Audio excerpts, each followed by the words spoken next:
Most of them were dressed in the same attire, with sheltered hats, large leather jackets, ghost-headed knives, and very sloppy. All of them were in the prime of life.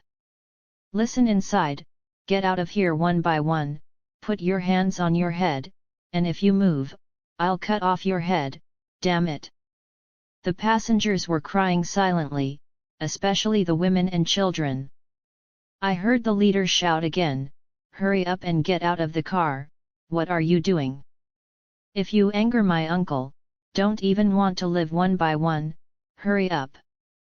Do you hear it?" Several robbers drove their horses forward, slamming doors and windows with knives and yelling, "Fuck, you don't want to live." Wow! There was a rush of screams, and people rushed out of the door, afraid that they would be stabbed if they came out slowly. I saw a bag of things on the head of the little evil, and the last one got out of the carriage.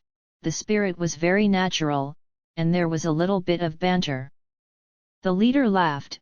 He found that there was no tricky goods, and said wildly, "Don't worry, as long as I click the toll, it won't hurt anyone.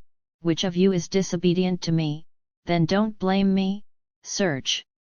With a wave of the ghost head knife, more than a dozen robbers immediately turned over and dismounted and walked towards the crowd. These kind-hearted people, who usually saw such a scene, were already so frightened that their legs did not obey the call, and they were stunned and let the robbers search their bodies. Xiaoxie held the bag of things, walked to the leader, and chuckled, "Hello King. I know you are coming, and I have specially prepared 500 taels of silver for you, please smile, smile, but the leader has robbed me hundreds of times. There is a strange thing that comes into this kind of automatic delivery of silver, and it is a small watch." Thinking that there must be fraud in it, the ghost head knife shook against the throat of the little evil, and said sharply, "But what? Send the silver quickly. Give me less tricks, otherwise be careful of the head." Xiaoxie smiled bitterly and said, "I dare to ask for tricks. This is the case, these 500 taels are all for you. I don't even have the money to go home, I just ask you to return me a tael of silver, I will be enough, okay please? Please." He stretched out his index finger and counted it. His form was quite sincere, and he thought, "I can get back 1 or 2 silver as a gambling book. If there is really no way to snatch the silver back from the hands of the robbers, it will not cause much damage, it is good to have a gambling book." He actually negotiated with bandits and robbers, and he was very good. "What 1 tael, 2 tael?" the chief shouted. "Is there any bargaining in this business? I have copied the bag of silver in my hand. What about a penny? Xiaoxie is not dead, he even wants a penny." That look is really annoying, loving and pitiful. The leader also thought it was a little funny. How could there be such a person in the world? He said sharply, "Boy, listen to me, if your life is worth a penny, then you can take it." The little evil committee twisted and said, "Okay, okay, okay. Give it all to you. Then will you spare my life?" He also scolded in his heart, "Wang ba Wang, you won't give me a penny if I want it, I'll be with you endlessly, sooner or later you will fall into my hands, damn it, it's good to have you." The leader smiled and said, "Go, go, go, your life is still too small." Xiaoxie didn't worry too much, because he had already figured out a way to catch turtles in a kettle. Soon, the robbers searched for the essence, and the smiles of each one opened one by one. "Ha ha!" The leader laughed wildly, "The harvest is not bad, go." As soon as he turned around, he had urged his horse to gallop away. The passengers looked gloomy, wept in mourning, and some even fainted. Now only Xiaoxie could still laugh. He walked back to the crowd and said to everyone, "Stand up. Please rest assured, my hero is invincible in the world, and the little overlord has arrived, and that group of bandits will be punished immediately, as long as you cooperate with me, I will prove that all of you who have been robbed can come back, and you can also make a fortune. I don't believe you wontons."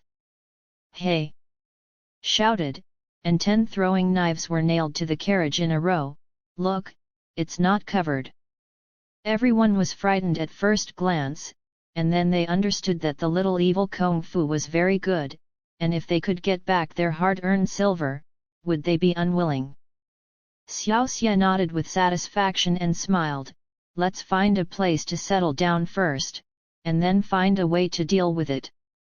After speaking, he looked around, and soon he pointed to the right about 10 miles in front of him like a broken house, and he said, "That's it." Everyone nodded and got into the carriage and set off. Soon the carriage arrived, and it turned out to be a deserted hut. Xiaoxie jumped out of the carriage, counted the heads one by one, and calculated, there were 14 strong men and chariot drivers, and thought, maybe it's enough. Looking at everyone, he smiled and said, "Although the enemy has robbed the money, won't we get him back again?" Ling said, "Little brother, don't say it too simply, our group of people don't know martial arts except for you. What do you tell us to rob those bandits?" Xiaoxie smiled and said, don't worry. I can't ask you to come to a hard fight, squat down, and listen to me." So saying, he had drawn a picture on the ground. The crowd gathered around to see how a few lines on the ground could catch the vicious robbers. "This is the location of the hut," he said, pointing to the figure. "And this is the location of the hut," he said, "and we will pull the rope about 10 zhang away in front of the house, and dig a hole between the rope and the hut, which is not big or small, but it will be enough to hold the bandits." Ling, "It's easy to dig a pit, but they may not come, they may dig in vain." Xiaoxie shook his head and smiled, "I won't dig in vain, they won't come themselves, I'm going to extradite them." "How do you lure the bandits?" asked the charioteer. "It's my business, and I don't know it yet, but you just dig the pit and rest well, and then everyone will work together in the evening to catch the bandits who fell off their horses one by one." Although everyone was a little unconvinced, they had no choice, so why not give him a try? Xiaoxie said again, "Don't be afraid, only the leader of those bandits has strong martial arts, and the other martial arts are mediocre and easy to deal with, but we must put them all down in the first action, otherwise the consequences will be unimaginable." Ling said, "We try our best, it really can't work, so no one can blame it. Normal. But it is not enough to set a trap. On the left side of the house is a hill, overgrown with weeds, don't worry about it. Dig a pit and pull the rope on the right side of the hut, so that the bandits can fall into the trap again when they escape, and the last way is that after I lead the bandits to this place, I need 2 people to go around behind them and pull the rope up, so that the bandits can't run back if they want to." The passenger asked, "That's a good word, but some of us don't have enough strength to pull the rope, and it would be miserable if they were thrown by a horse."